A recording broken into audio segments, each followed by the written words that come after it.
Hi everyone and welcome to a special episode of the iReady podcast. As ever, I'm your host Derek, with me is my co-host Dave, and we're here to discuss the new managerial appointment of Russell Martin. Now Dave, I think we are going to be on different sides of the coin in this one, aren't we?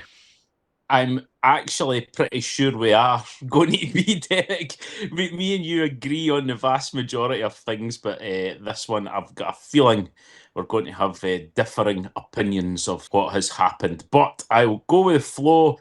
I know that you will have some excellent content and some great points to go over, so I will listen intently. And if there's anything that I want to jump in with on my opinion, I'll certainly let you know. Yeah, so after a couple of months of searching, obviously the takeover would have had an impact as well, trying to get Kevin Thelwell into position as well, and he would have been working in the background. Finally got our man. A lot of speculation obviously over the time, whether it be Gerrard, whether it be Ancelotti Jr., whether it be Martin, whether it be somebody Rose or something like that.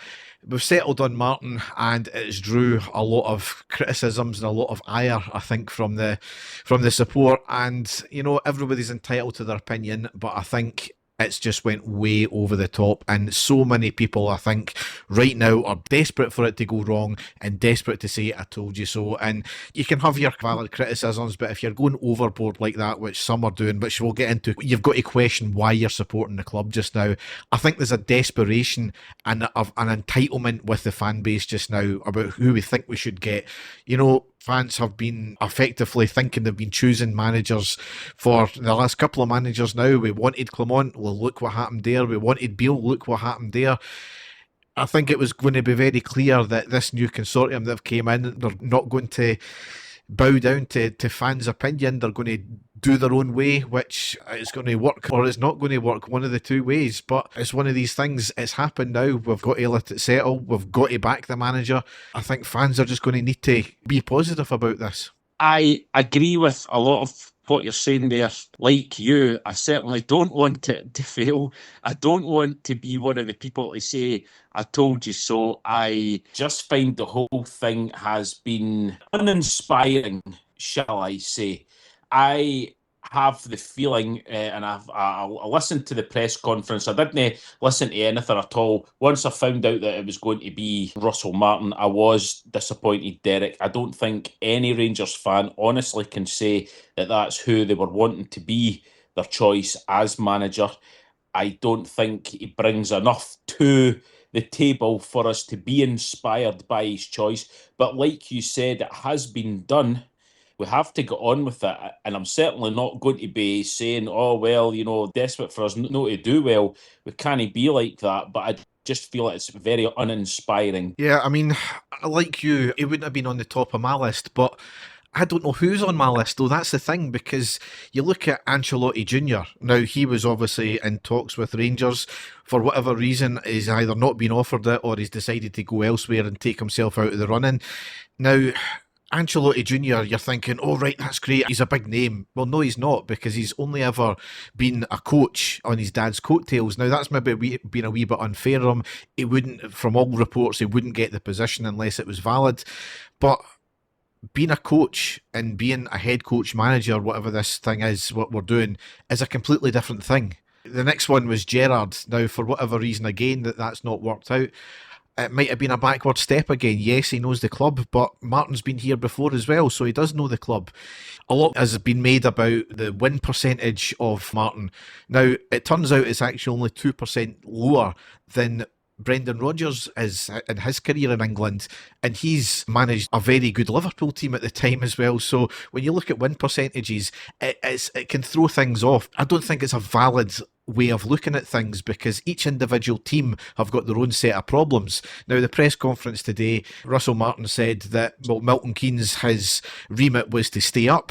So if your remit is to stay up and survive, well, you're expecting to lose a majority of your games anyway. So the win percentage there is kind of academic, if his remit was just to stay up. So the one thing that kind of came out for me is he talked about playing with an intensity and an aggression. Now, how many goals did we lose or not score because we were too timid and we got bullied last season? So that was one big thing that kind of came from it. He was talking about playing a possession game and dominating the game. Well, we do have that in Scotland anyway. We are the bigger team in Scotland. We are going to have more of the possession. So maybe now that we've got an actual possession-based manager, he maybe knows what to do with it, because I think a lot of the time, Clement especially was caught in two minds whether to stick or twist with playing possession or just going all out attack. Now, from the press conference today, Martins kind of came out and said that, you know, he's looking to play that attacking way as well. So when you look at his other teams, he likes to use the keeper as more of a spare man sometimes. So that is quite being bold and attacking minded. So he also made the point about the fact that people have criticised him for playing one system, and he actually clarified that and says, no, I've actually played a similar way in the same teams that I've managed, but there's been nuances and there's been tweaks depending on how we need to set up, depending on who we're playing. So it's not just this one-way mentality that everyone's got themselves boxed into. So he speaks a good game, Dave. They all have. That's the problem in a way. So we're just going to need to wait and see. And I just don't understand the negativity with it, Dave. I can understand the reticence about the fact that it's not a big name, it's not a very inspiring name, but maybe that's not what we need now. You're saying maybe. I get that. And every single managerial appointment is a risk. But I think with the euphoria of everything that happened last week, Derek, we were all in a buoyant mood. The takeover had happened. It was the dawn of a new era. And I realised that a lot of the press fire out names of coaches and stuff like that. But from what we heard from reliable sources, they were in talks with the likes of Gerrard and the ex-Ajax manager and with Ancelotti. And I know what you were saying about Ancelotti. He's been his dad's right-hand man on a number of massive teams, dealing with high-profile players, winning high-stake matches, things like that. So I would have been really intrigued to have had him in myself. Now, obviously, things have broke down. I find it quite difficult to believe also, and I realise the club have got to come out and say this, by saying that Eloy was by far our number one target, and it's taking a while for him to get here. I think that's a lot of nonsense, Derek, because he's not been in a job.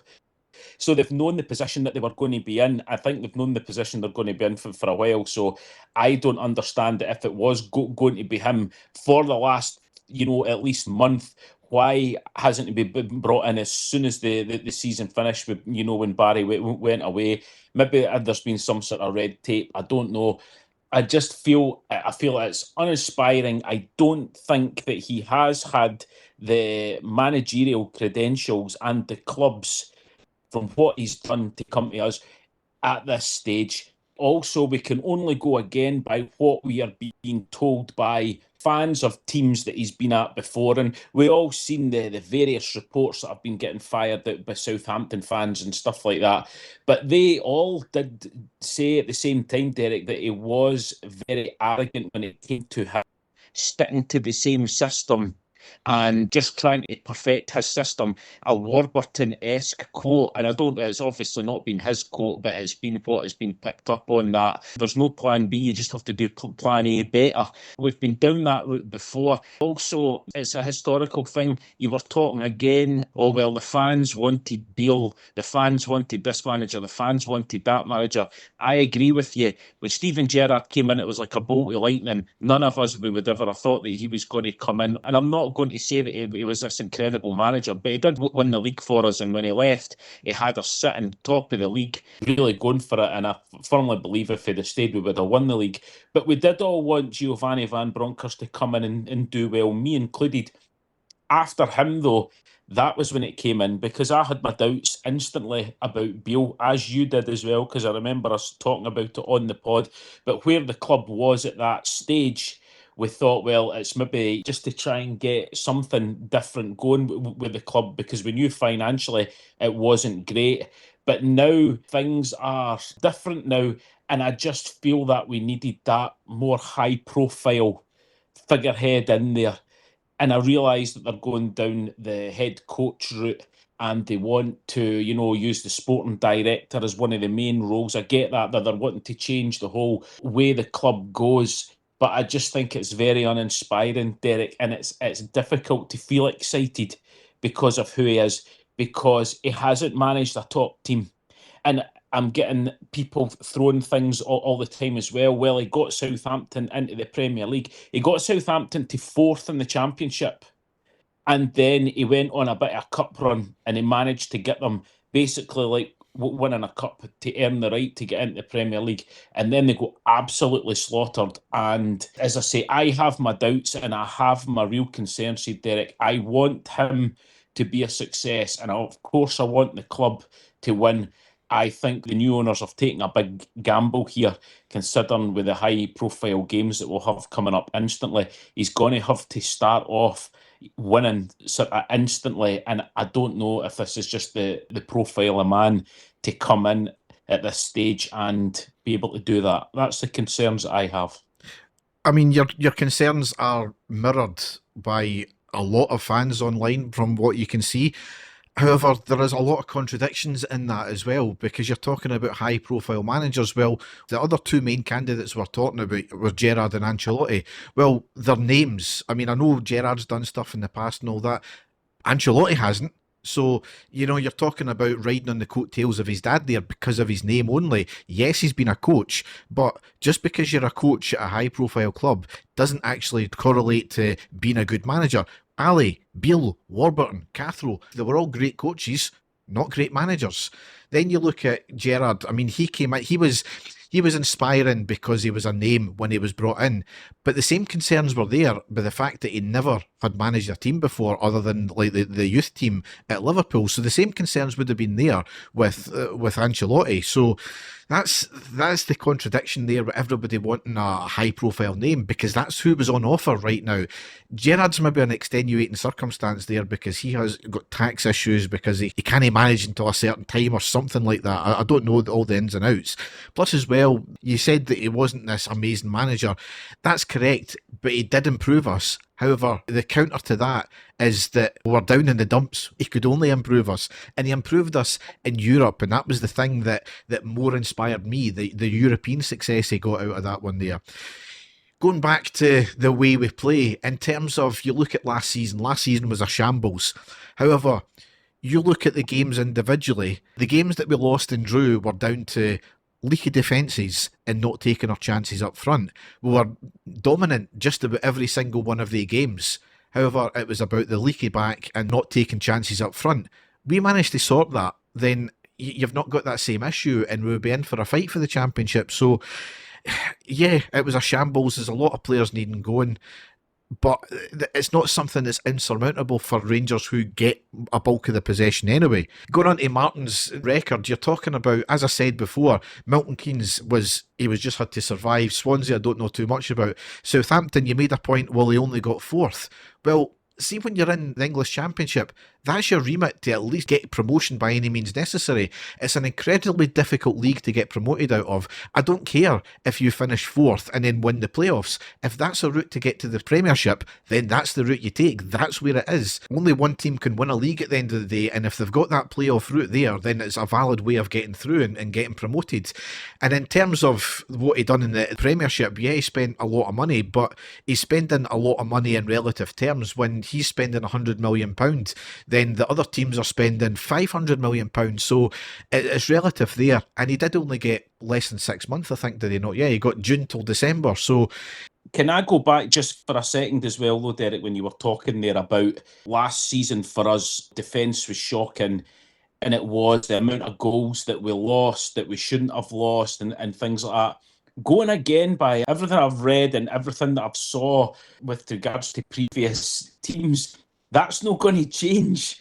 His goals against record was absolutely shocking, and he wanted, as you quite rightly said, he wanted the goalkeeper to be like, as well as a goalkeeper, like an extra defender there. That scares the absolute living death out of me, to be perfectly honest, because considering what we've got, so if he's not going to be shoring up our defence, so I hope he does. Obviously, there's going to be players coming in, but that's again, that's a concern for me as well going forward, because me and you have both said that get yourself in one solid defender at the back would save us a hell of a lot of goals conceded. But that's certainly, going by everything that I've said, not the way that he plays whatsoever.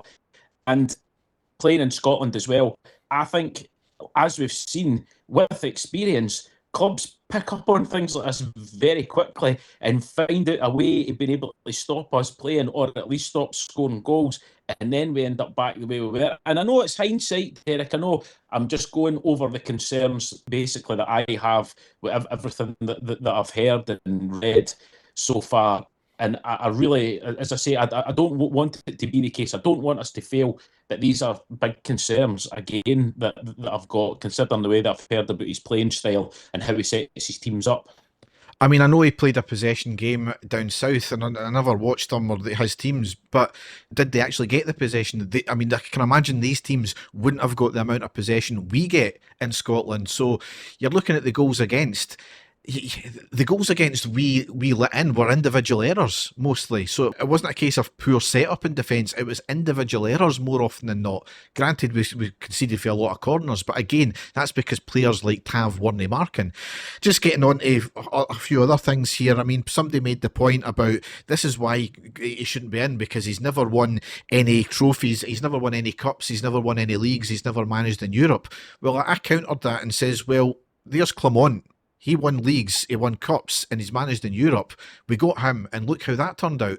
And then somebody got on to me saying, well, so we've just to write off going for good managers. And I'm like, no, you're missing the point. I was pointing out the fact that here's somebody that gave criteria for having a good, successful manager coming into Rangers. I've just given you one, and he wasn't a success with us. So just because they're a success or a failure in another team doesn't mean that's going to same happen with us.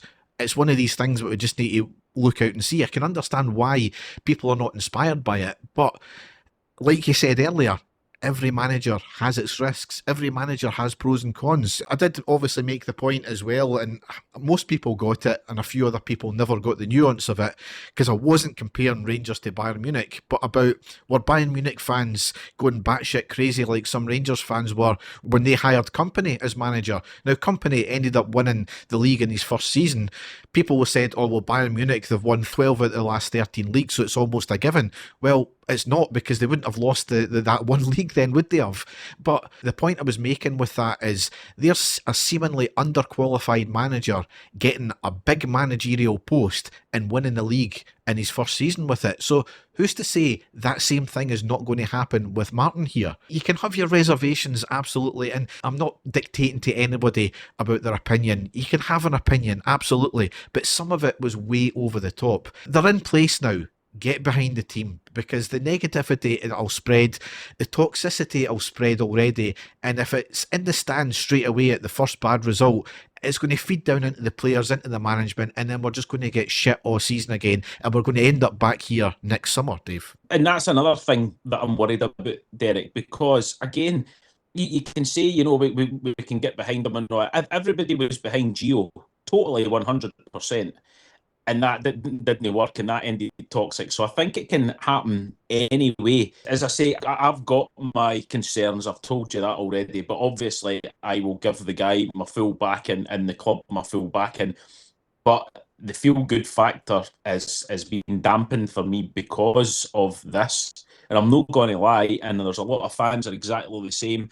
And I realise that we can't do anything until we actually see what's going to happen and what's going to unfold. We've got a very important games coming up very quickly. The guy's going to have to hit the ground running. He really is, as any manager would have, to be fair. But with everything that I've heard, there is nothing awe-inspiring about what he's done in his previous roles that is going to make me think we're going to be absolutely amazing. And usually when a new manager comes in, I am like that. So maybe that's a good thing. Maybe, if my expectations aren't as high as they have been previously, it might be a lot better. I seriously hope it is. But I think I am sharing what the majority of the fans out there are all feeling at this moment, Derek. And that's nothing against the guy personally, because he's done nothing wrong. He's put himself forward. He's managed to get this job. I don't feel that he was the club's first choice, the way that they're saying that he is. And it will be interesting to see what happens with Ancelotti and what happened there, because that's who I do believe that the club were wanting to bring in. But we are in this position now. We have got a very important season coming up. The one thing from the press conference that I took, which I thought was quite encouraging, was this whole £20 million. I just wish that the club had never put that figure out there, because they did say that the £20 million was an initial increase in our sort of spending revenue, if you want. That is also going to be on top of what was already going to be there, and that is on top of whatever players are going to be. So, I mean, they did sort of explain that as well today, which I thought was quite good. But I just wish that they hadn't came out with that figure in the first place. But me and you spoke about that as well. But that was one encouraging thing. He did speak very well in the press conference, as you would expect him to do, because he's obviously got the job. And we just have to cross our fingers and hope that it's all going to work out. But again, I do have my concerns. Yeah, just in terms of the transfers that you were talking about there, Dave, as well. Thelwell was asked a question about how they're going to do it, and he did say that in any club he's been at doing this role, it's always been a collaboration between him and the head coach, or him and the manager, about who he's going to go for. So it's up to then him and the team to then go ahead and sign the players that they're both jointly looking at. So it was good to see some feedback on that one there. I think it's been in name only we've had these positions. It's not actually been done in practice, like a lot of the things that have been in club, like having a sporting director, like having the academy set up, like X, Y and Z. So I'm glad to see that it looks as if we've got the right people in the right places in this time now. We've got to back the players. We've got to back the team. It's all about recruitment, I think, now. Yes. And that's the main thing. Get the right players in the right positions, and we hopefully can do something. But we will end our mini podcast there. We will be back if there is any other further updates about any inspiring players or anything like that. Yes, it's a difficult one. Not the top of our list, absolutely, but he's in position now. A lot of it does make sense when it was explained today. A lot of people will disagree with that, but we've got to get behind the manager and the team. We are the people. Goodbye. Take care.